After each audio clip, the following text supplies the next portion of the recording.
The case in Latah County where this, I want to call him a teacher, he was an assistant teacher, professor from a neighboring school, studying criminology, goes in and commits quadruple murder. But it's a very small community, and it's a college community. And from the beginning, the defense and the defendant in the Idaho students case has been trying to get the case moved.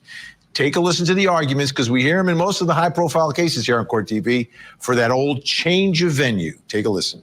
So the judge ruled and granted the change of venue, despite not attempting to choose one juror in the case.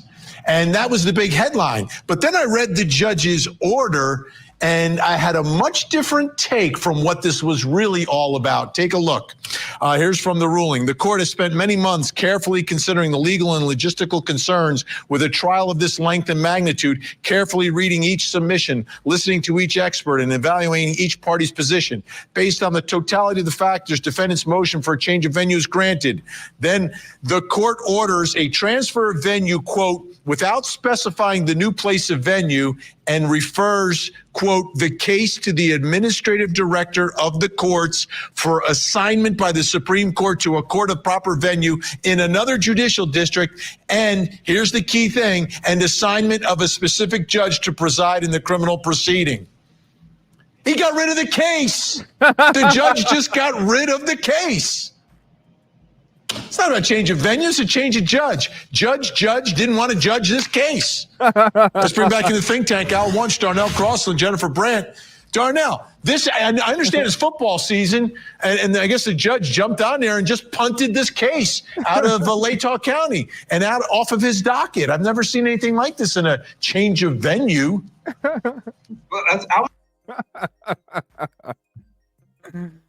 Oh, Vinny is just going off. Damn straight. He got tired of dealing with it.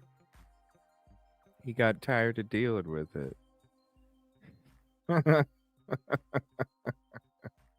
was trying to figure out where you were coming from, because I know we're both lawyers and we both have, shared experiences that are different. When you normally get a change of venue, it's a change of venue. The judge doesn't go with it.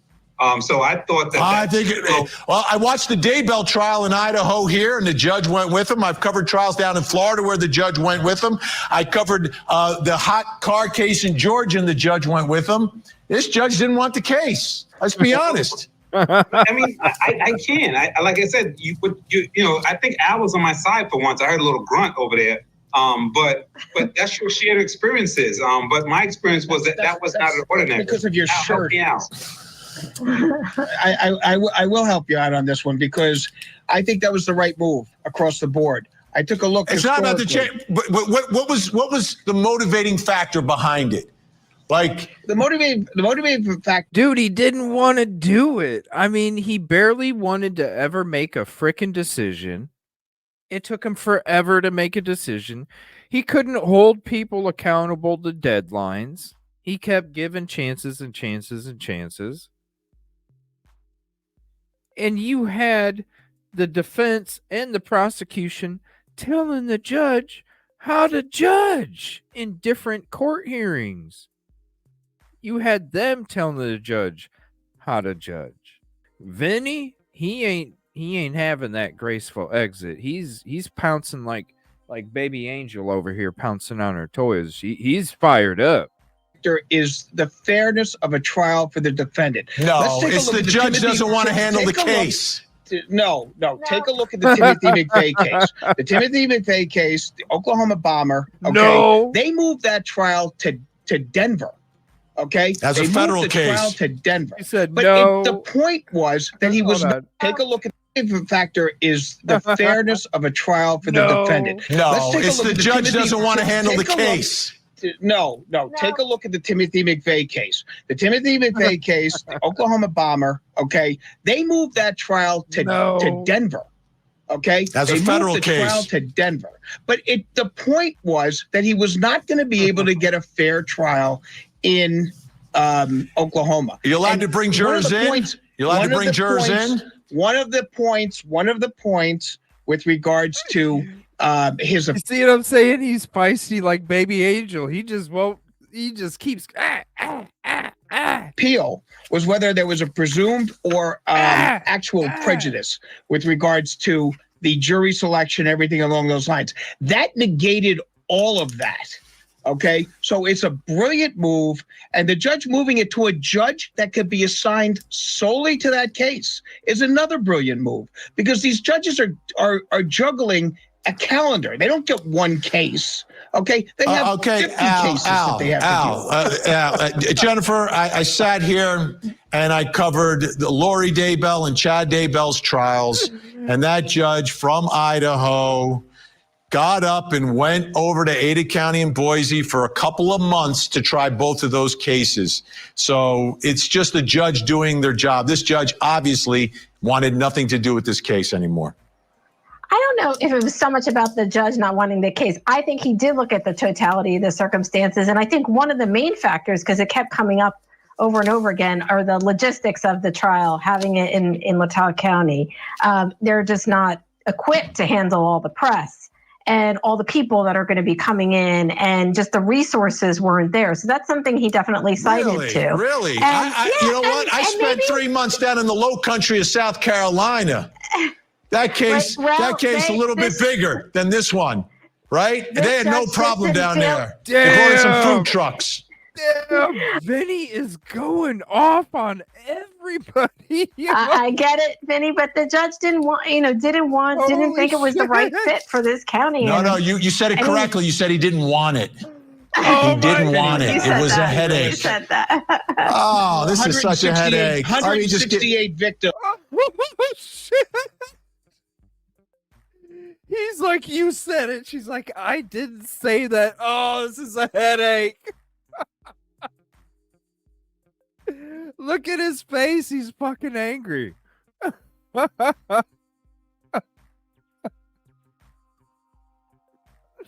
He is fucking angry. Hold on a minute. We got to go back to what she's saying so we can hear if she said it or not.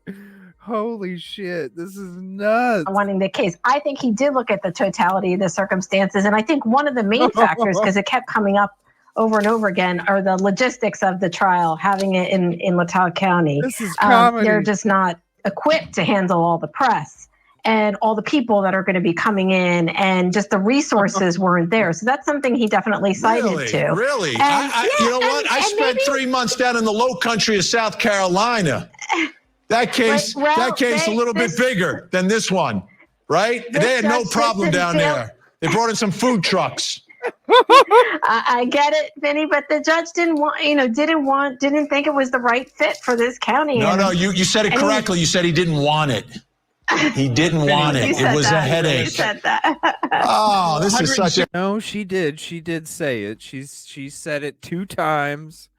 She said it 2 times and then changed it. And so, yeah, she did say it. Listen, she did say it. Oh, this is high tense. Vinny covering his face. He's like, I can't take it no more.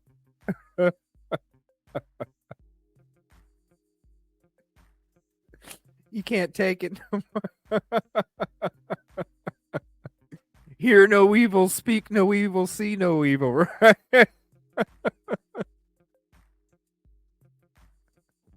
168 victims. 168 victims in Oklahoma. Okay, and they moved the trial, and no one bitched and moaned about that. The bottom line was that the defendant deserves a fair trial. Okay. Yeah, the defendant deserves a fair trial. I get it, but how do you know if you haven't even tried to get a jury? They didn't even try. The standard by statute is not the actual bias, is the appearance of bias. And so you don't have to show action. We've covered a few high-profile cases here in Court TV.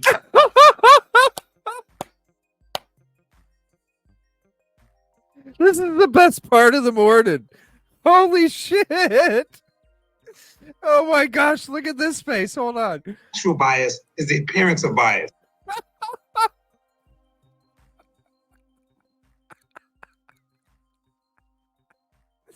You could get so many good court TV, Vinny. Fucking. You could. You could. It'd be like you could go to the doctor, right? You know when you go to the doctor and you have that chart, and you're taking your kid to the doctor, and they have that chart for the little tykes, and how are you feeling, and they show each emotion like a cartoon face of each emotion so they can point at it. Damn, come on, we need one of those with Vinny's face on it. All different emotions. Hey, sweetie, which one do you feel like? Do you feel like grumpy Vinny, or do you feel like confused Vinny? Do you feel like fed up Vinny? Like, what Vinny do you feel like? What Vinny do you feel like, honey? Yes. And so you don't have to show action. We've covered a few high-profile cases here in Court TV. But wait, You can always get a jury. The publicity OJ is got such one. that it would not be able to render an impartial. OJ got one. George Zimmerman got one. That woman down in Orange County got one. Al Wunsch. He even started the music. Darnell Crosland, Jennifer Brand. Great to disagree with you tonight. When we come back, I will reveal something else you need to know. Oh my God. Oh shit, that was too much. This one's classic. Here's the link for this. Holy crap. This one is hilarious. No, plus coming up next hour. Oh my God. Tonight on Vinny Politics. Oh shit. Okay, he's talking. He goes to something else. Look. This is supposed to be new judge for Brian Kohberger, and then they're talking about, so he just straight up like, oh, okay, music. The actual bias is the appearance of bias. And so you don't have to show action. We've covered a few high-profile cases here in Court TV. But wait, You can always get a jury. The publicity OJ is got such one. that it would not be able to render an impartial. OJ got one. Ow. George Zimmerman got one. That woman down in Orange County got one. Al Wunsch, Darnell Crosland, Jennifer Brand. Great to disagree with you tonight. Great to disagree with you tonight. Oh, I need these laughs. Oh, this shit's crazy.